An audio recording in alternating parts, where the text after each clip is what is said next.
আসসালামু আলাইকুম। নতুন একটা ভিডিওতে আপনাদের সবাইকে স্বাগতম। পদ্মার পাড়ে ঘুরতে গিয়েছিলাম আর তারই কিছু সুন্দর মুহূর্ত আপনাদের সাথে শেয়ার করছি। গাড়ির মধ্যে আমরা কি দুষ্টুমি করছিলাম, মজা করছিলাম, তাই আপনাদেরকে দেখানো হবে। এই আমাদের ছোট্ট জান্নাতি গানের তালে তালে গাড়ির মধ্যেই ডান্স করা শুরু করে দিয়েছে। ও খুবই ভালো ডান্স পারে।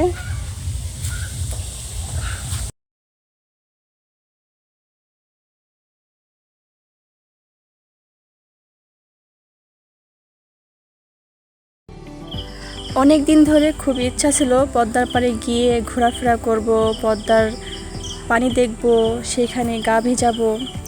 তো ফাইনালি আমার ঈদের ইচ্ছাটা পূরণ হতে যাচ্ছে আলহামদুলিল্লাহ। আজকের দিনের আকাশটাও খুবই সুন্দর ছিল, মনে হচ্ছিল তারাও আমাদের সঙ্গে আনন্দ করছে। চারপাশের পরিবেশ, আকাশ সব কিছু মিলে দিনটা ছিল খুবই ভালো এবং আনন্দময় দিন। তো আমাদের দেখতে দেখতে পদ্মার পাড়ে চলে এলাম, কিন্তু দুঃখের বিষয় হচ্ছে গাড়ি নিয়ে পদ্মার পাড়ে যাওয়ার জন্য কোনো রাস্তা পাচ্ছিলাম না, তাই আমাদেরকে হেঁটেই যেতে হয়েছে। এটাও ছিল একটা আনন্দ এবং ভালো লাগা, হেঁটে হেঁটে গেলেও একটা মজা আছে।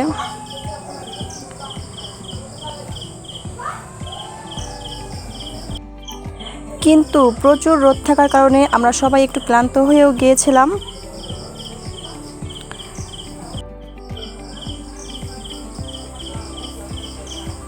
রোডঘাট খুবই ফাঁকা ছিল এবং খুবই ভালো লেগেছে।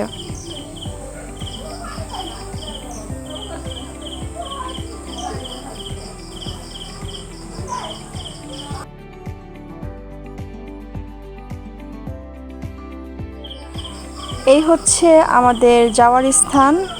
এখান দিয়ে মূলত আমাদের ভিতরে প্রবেশ করতে হবে।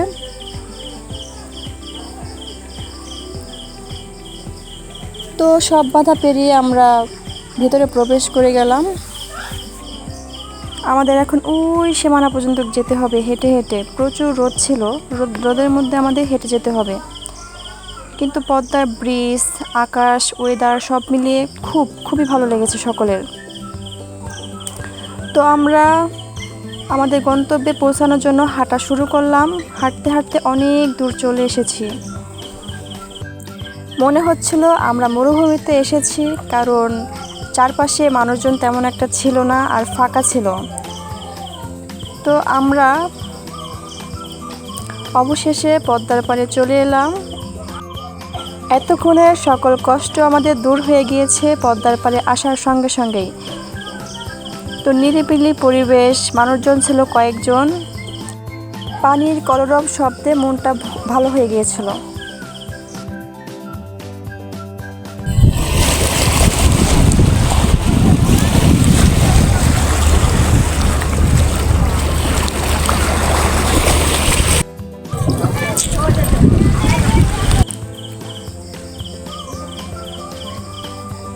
এখানে বিভিন্ন জায়গার বিভিন্ন ধরনের মানুষজন আসছিল।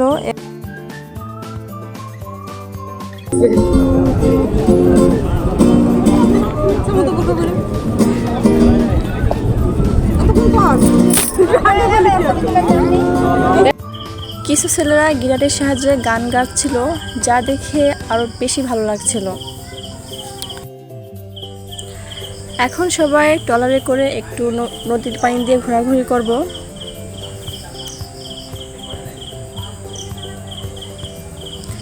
এই সেই পদ্মার পানি, যেই পানি দিয়ে আমরা লঞ্চে, ফেরিতে করে অনেকবার যাওয়া আসা করেছি।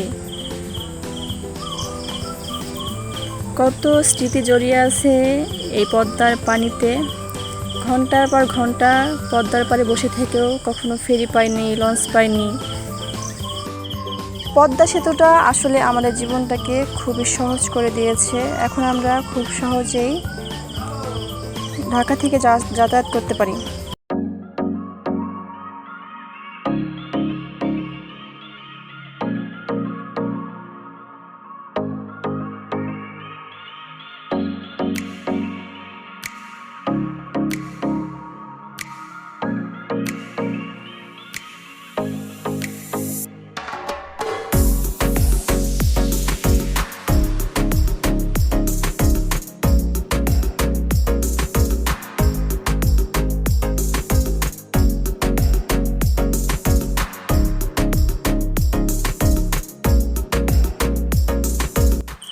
আনন্দ তা তো সব জায়গায় করা যায়, তাই আমরাও নদীর মাঝখানে আনন্দ শুরু করে দিলাম। নদীর মাঝখানেও এখন একটু নাচের ব্যবস্থা করা হয়েছে। আসলে যে নাচ পারে সে সব জায়গায় পারে, আর ওই হচ্ছে আমাদেরকে বেশি আনন্দ দিচ্ছিল। যাক, সব মিলিয়ে খুবই ভালো লেগেছে আমাদের।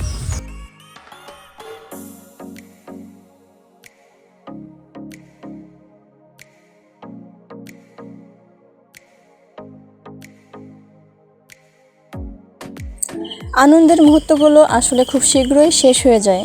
তো আমাদেরও দেখতে দেখতে দিনটা খুব সুন্দরভাবে কেটে গেল। এখন আমরা কিছু খাওয়া দাওয়া করব, তারপরে রওনা হয়ে বাড়িতে চলে যাব।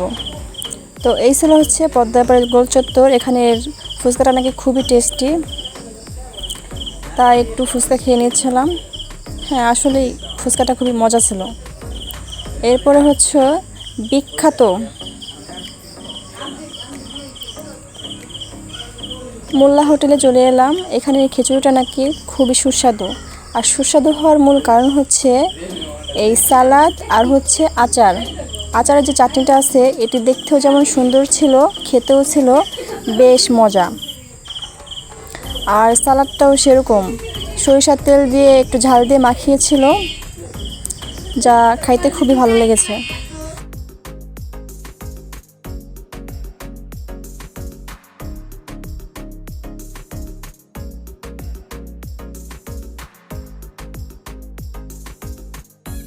তো এই ছিল আজকে আমাদের ভিডিও, পদ্মার পাড়ে ঘুরতে আসার ভিডিও।